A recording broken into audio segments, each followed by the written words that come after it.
Mesdames et messieurs, bonjour. Soyez les bienvenus à ce rendez-vous avec l'actualité sur la RTGA. Toutes nos excuses pour le retard avec lequel nous démarrons ces journaux.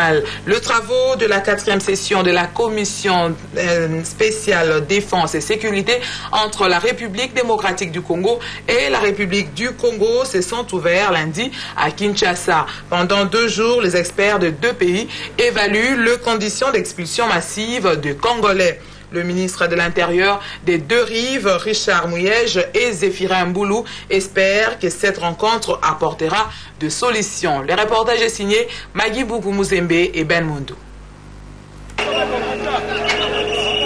Alors que les expulsions des Congolais se poursuivent dans des conditions déplorables, les experts de la RDC et de la République du Congo sont en commission depuis lundi à Kinshasa. Au cours de cette rencontre, les 2 parties évaluent l'opération Bataille à Mukolo pour décanter la crise qui est née entre ces pays frères. Pour le ministre de l'Intérieur et Sécurité de la RDC, Richard Mouyège-Manguez-Mans, cette réunion est aussi une occasion de tirer les conséquences de ces expulsions. Le dernier chiffre à notre possession font état d'un total de 136 804 Congolais de la RDC expulsés et retournés forcés, dont 46 154 hommes, 33 574 femmes et 57 076 enfants accueillis au pays par le Bichungobila.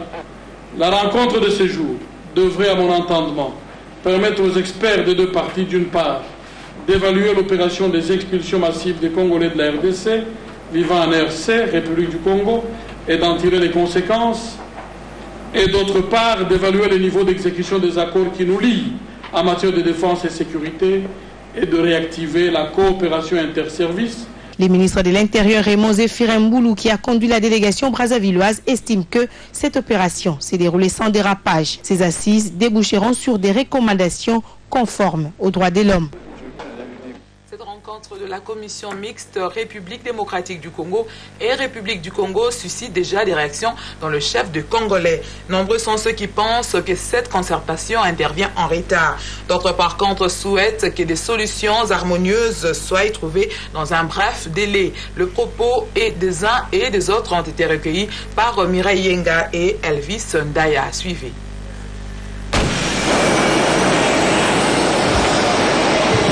Concertation la CPL n'a pas bien par rapport à la solution. C'est une bonne chose. Malgré ça, on a retard. Ceux qui ont négocié CELI, ils sont un souci que non, Congolais au Babota Makuna, na Om Bazalaka Awa, Bazonga na Bangokuna, Mboka, Ezabiso na Biso Toza Badumoko. Na regretter seulement que ceux qui Bazalaki na likanzwana ke bakutana et que ça les m'a un peu na retard. Mais na souhait na ngai to éviter ceux ils na ba cause moko caché. Mais na ndenge les 2 Congo ezali et loko ana vraiment to condamner ki yango ikoya ko sale matin. Na moment ba ko se ressaisir, ba retrouver compromis ceux qui makanisi na bango ekozana objectivement avec.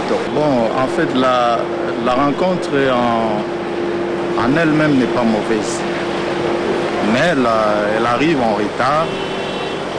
Et les autorités à la fois de 2 républiques en fait, celle de la RDC et celle du Congo-Brazzaville, doivent comprendre que nous sommes très liés et s'il y a des différends, ce n'est pas de cette manière ou de la sorte qu'il faudra chercher à répondre à ce genre de préoccupations. C'est en fait une préoccupation de la part du Congo-Brazzaville, mais ce n'était pas de la sorte qu'elle devrait réagir. Ce qui passe à Kokutana, Bati comme on a mis ça, on l'a bien. Ils allaient comme on m'a maoua. Concernant l'évaluation de l'accord d'Addis Abeba, nous vous informons que les envoyés spéciaux internationaux pour la région de Grand Lac ont entamé depuis lundi à Kinshasa le travaux consacré au rétablissement de la paix dans l'est de la RDC. Ces diplomates font le point sur l'application de l'accord cadre régional d'Addis Abeba et déterminent ce qu'ils peuvent faire pour soutenir d'autres progrès. Depuis lundi, le représentant spécial avec à leur tête Marie Robinson, envoyé spécial de Ban Ki-moon au Grand Lac, s'entretiennent avec le représentant du gouvernement congolais, de la société civile et de la communauté internationale. Les déclarations fusent de partout au sujet du calendrier électoral publié par la Commission électorale nationale indépendante. La dernière déclaration en date est celle de la majorité présidentielle qui, tout en prenant acte de ces calendriers, qualifie de distraction de déclarations qui vont à l'encontre du calendrier de la CENI. Suivez le propos du porte-parole de la MP recueilli par Richard Chako Kanyengele et Sylvain Bété. La majorité présidentielle est satisfaite et prend acte de la déclaration de la CENI qui a donné toutes les assurances quant au respect du calendrier électoral et à la disponibilité des ressources financières nécessaires à l'organisation des élections voulues par tous les Congolais, libres, transparentes et crédibles.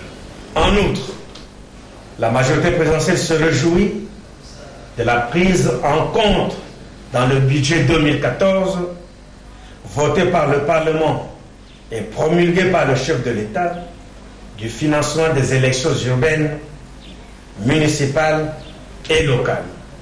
Cela prouve à suffisance la volonté politique d'organiser de manière responsable les dites élections. Après avoir noté les interprétations infondées politiciennes d'une frange de l'opposition, la majorité présidentielle considère que la remise en cause du calendrier électoral ne relève que d'un acte de mauvaise foi. Car, primo, la CENI, organe indépendant, est seul en mesure d'apprécier les temps nécessaires pour élaborer le chronogramme des actions à mener, tant en amont qu'en aval des échéances électorales, comme cela se fait dans toutes les démocraties. 2. Au secondo, si vous voulez, dans sa proposition, la CENI est représentative de toutes les forces politiques, tant de la majorité présidentielle que de l'opposition, ainsi que de la société civile, gage d'une action concertée opposable à tous les Congolais. En ce qui la concerne, la Commission électorale nationale indépendante est déterminée à conduire à bon port les opérations de fiabilisation du fichier électoral. C'est la raison d'être de la formation de techniciens, cartographes et préposés à la collecte des données dont la clôture est intervenue le dimanche au centre catholique en Nganda. Le reportage est de Richard Chako Kanyengele et bienvenue Magambo. Regardez. Tout est bien qui finit bien. Après 6 jours de formation, les techniciens cartographes de la CENI et les préposés à la collecte des données pour la fiabilisation du fichier électoral ont bouclé leur formation le dimanche. La CENI est décidée à professionnaliser l'institution et le processus actuel. Et pour cela, l'une des opérations les plus importantes consiste à fiabiliser les fichiers électoraux et à stabiliser les cartographies opérationnelles. Pour cela, nous devons former les informaticiens et les cartographes. Ils ont été formés pour qu'ils puissent commencer avec leur opérationnel de l'opération ensemble avec les préposés, les chefs d'antenne et les CEP pour pouvoir collecter les données afin de produire des listes et des cartes pour l'ère opérationnelle, c'est-à-dire les 23 autres provinces. Après cette formation, les bénéficiaires vont à leur tour former les autres agents électoraux et démarrer les opérations électorales dans l'ère opérationnelle de composer les autres provinces. Après le Bandundu, nous allons lancer toutes les opérations au niveau de l'ère opérationnelle, c'est-à-dire sur toute l'étendue de la République. Donc il était question ici de former 23 cartographes qui vont aller dans les 23 poules, de manière à ce que par cascade, ces cartographes puissent aller former d'autres qui vont travailler, mais cette fois-ci au niveau des antennes. Il faut rappeler que cette session de formation fait suite à la première dispensée au mois d'avril dernier à Kinshasa. militant du Parti du Peuple pour la Reconstruction et la Démocratie, PPRD, Kasaï occidental, venu de tous les 10 territoires et les 2 villes de cette province, ont pris part à la séance de restitution des résolutions du mini-congrès du PPRD tenu dernièrement en Bandaka, à l'Équateur. Pour le vice-gouverneur de cette province, le Kasaï occidental soutient la vision de Joseph Kabila, initiateur de son parti. Suivez ces reportages commentés par Pamphile Kayombo.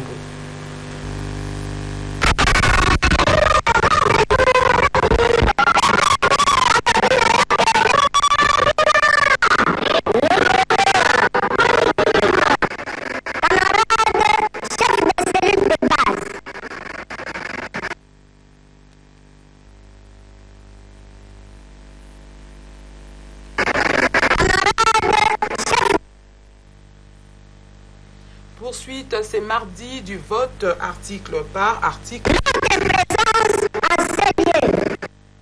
En République démocratique du Congo, à la Chambre haute du Parlement. Cette loi des 514 articles va permettre à la RDC de libéraliser les secteurs des assurances. De partout, vous avez suivi ce journal, il est fini. Nous vous disons merci. Merci encore de rester fidèles à la RTGA.